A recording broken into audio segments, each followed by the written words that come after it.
Hello दोस्तों, नमस्कार। स्वागत है आपका एक बार फिर से the BK classes YouTube channel में। आज हम बात करने वाले हैं भारतीय नोबेल पुरस्कार के बारे में। भारतीय नोबेल पुरस्कार किन किन को दिए गए हैं और उनको किस योगदान के लिए नोबेल पुरस्कार दिए गए हैं। चलिए तो नोबेल पुरस्कार के बारे में बात करते हैं। नोबेल पुरस्कार के बारे में बात करने से पहले वीडियो को लाइक और अगर आप चैनल पर नए हैं तो चैनल को सब्सक्राइब ज़रूर करें, जिससे हमारी आने वाली वीडियो का नोटिफिकेशन आप तक पहुंच सके। चलिए तो वीडियो में आगे बढ़ते हैं।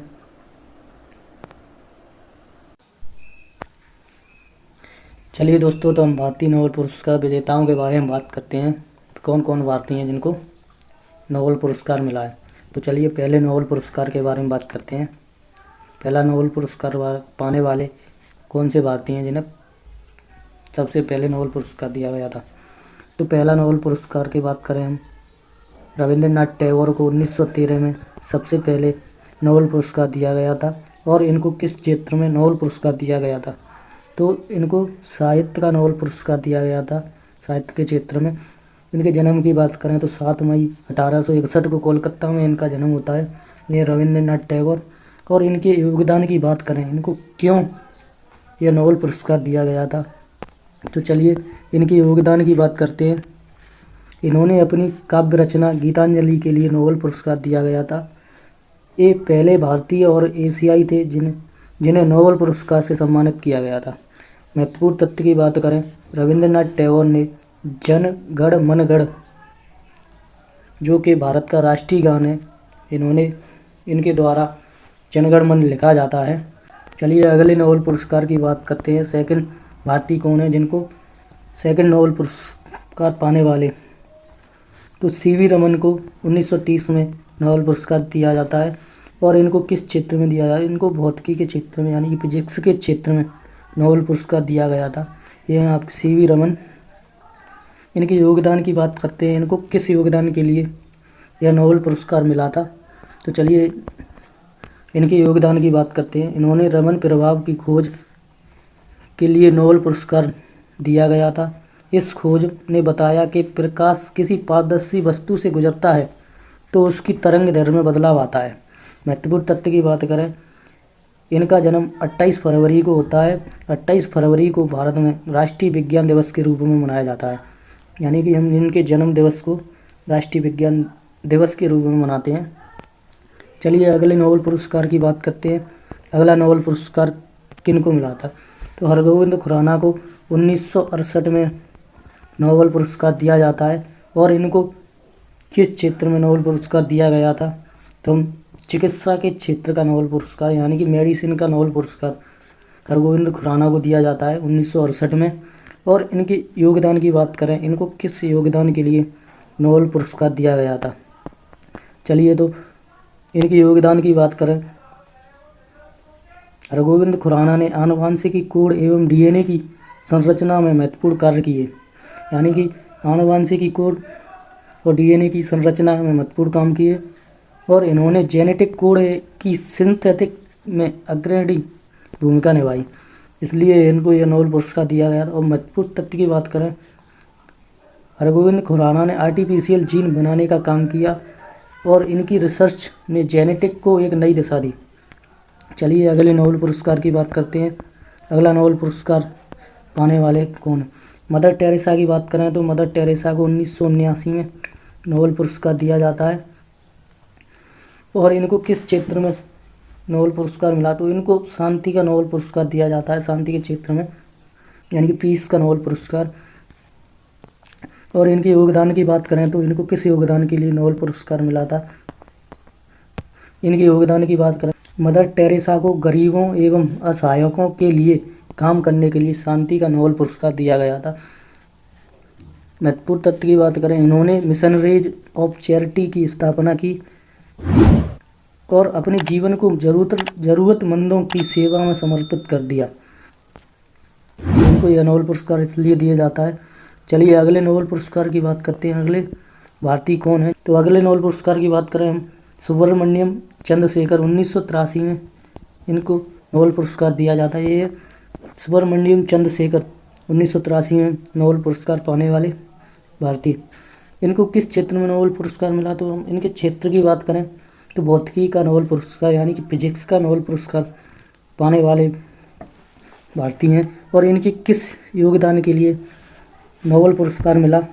इनके योगदान की बात करें तो इन्होंने चंद्रशेखर सीमा की खोज की, जो बताती है कि एक तारे के जीवन के अंत में उसका सफ़ेद बौना बनने की संभावना होती है या नहीं होती। महत्वपूर्ण तथ्य की बात करें, इनका कार्य ब्रह्मांडीय विज्ञान और तारों के जीवन चक्र को समझने में महत्वपूर्ण साबित हुआ। चलिए अगले नोबेल पुरस्कार की बात करते हैं। अगला नोबेल पुरस्कार किनको दिया गया था? तो अगला नोबेल पुरस्कार अमर्त्य सेन को 1998 में दिया जाता है। और इनको किस क्षेत्र में यह नोबेल पुरस्कार दिया गया था? तो इनके विषय की बात करते हैं, आर्थिक विज्ञान का नोबेल पुरस्कार अमर्त्य सेन को 1998 में दिया जाता है। चलिए इनके योगदान की बात करते हैं। इनको किस योगदान के लिए यह नोबेल पुरस्कार मिला था? इन्होंने कल्याण, अर्थशास्त्र और सामाजिक न्याय के क्षेत्र में कार्य किया। इनकी रिसर्च ने बताया कि गरीबी और अकाल का समाधान आर्थिक नीतियों द्वारा किया जा सकता है। महत्वपूर्ण तथ्य की बात करें, अमर्त्य सेन का योगदान सामाजिक सुधारों और विकास में अत्यधिक प्रभावशाली रहा था। चलिए अब अगले नोबेल पुरस्कार की बात करते हैं। अगला नोबेल पुरस्कार किनको दिया गया था? तो अगला नोबेल पुरस्कार प्राप्त करने वाले BS नायपाल, जिनका पूरा नाम विद्याधर सूरज प्रताप नायपाल है। इनको यह पुरस्कार 2001 में दिया जाता है। और इनको किस क्षेत्र में यह नोबेल पुरस्कार मिला? तो साहित्य का नोबेल पुरस्कार यानी लिटरेचर का। ये सेकंड भारतीय हैं जिन्हें लिटरेचर का पुरस्कार दिया गया था। पहले लिटरेचर के क्षेत्र में पाने वाले भारतीय रविन्द्रनाथ टैगोर हैं। चलिए इनके योगदान के बारे में बात करते हैं। इनको किस योगदान में नोबेल पुरस्कार मिला था?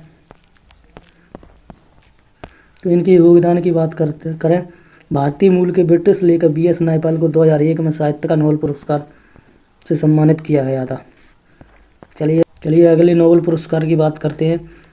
वेंकट रमन रामकृष्णन 2009 में इनको नोबेल पुरस्कार दिया जाता है। और इनको किस क्षेत्र में नोबेल पुरस्कार मिलता है? तो इनके नोबेल पुरस्कार की बात करें तो रसायन विज्ञान का नोबेल पुरस्कार यानी केमिस्ट्री के क्षेत्र में। चलो इनके योगदान की बात करते हैं। तो इनको किस योगदान के लिए नोबेल पुरस्कार मिला था? इन्होंने राइबोसोम की संरचना और उसके कार्य को समझने में योगदान दिया, जिससे यह पता चलता है कि कोशिकाएं प्रोटीन का निर्माण कैसे करती हैं। तो चलिए दोस्तों अगले नोबेल पुरस्कार की बात करते हैं।